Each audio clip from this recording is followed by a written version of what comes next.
Molar mass इसका कितना है, मोलर मास सोडियम का कितना होता है। मोलर मास यानी वो मास जो कि ग्राम में होगा। ग्राम में कौन सा मास होगा, जो उसका एटॉमिक मास है। ठीक है, ये प्रीवियस लेक्चर्स में समझा चुका हूँ सारा लॉजिक।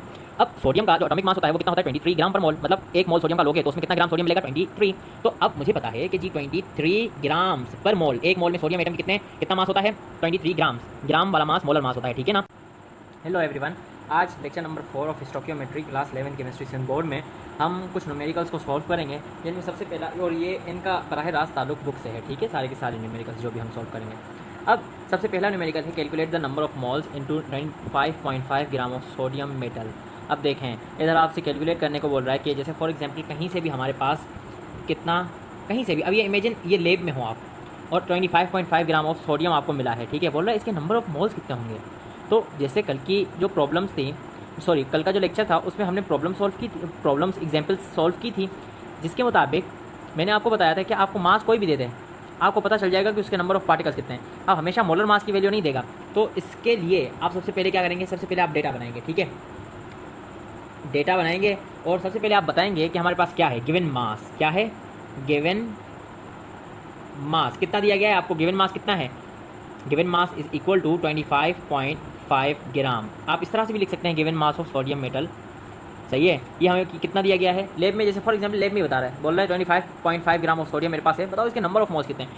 सही है, तो हमें दूसरी चीज़ क्या मालूम करने को बोल रहा है, नंबर ऑफ मोल्स। तो n is equal to question mark. ठीक है, नंबर ऑफ मोल्स को मालूम करने को बोल रहा है। अब सबसे पहले आप कल फॉर्मूला जो मैंने लिखवाया था, inter conversion of mole mass and number of moles.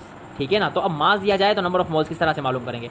तो उसका फॉर्मूला था number of moles is equal to, जिसे हम n से जाहिर करते हैं, मतलब number of moles is equal to mass या given mass upon molar mass, यही था। तो अब आपको गिवन मास कितना दिया गया है, दोबारा आप n लिखेंगे, मतलब नंबर ऑफ मोल्स, मास कितना दिया गया है 25.5 ग्राम्स। मोलर मास इसका कितना है, मोलर मास सोडियम का कितना होता है। मोलर मास यानी वो मास जो कि ग्राम में होगा। ग्राम में कौन सा मास होगा, जो उसका एटॉमिक मास है। ठीक है, ये प्रीवियस लेक्चर्स में समझा चुका हूँ सारा लॉजिक। अब सोडियम का जो एटॉमिक मास होता है वो कितना होता है 23 ग्राम पर मोल, मतलब एक मोल सोडियम का लोगे तो उसमें कितना ग्राम सोडियम मिलेगा 23। तो अब मुझे पता है कि जी 23 ग्राम्स पर मोल, एक मोल में सोडियम एटम की कितना मास होता है 23 ग्राम्स।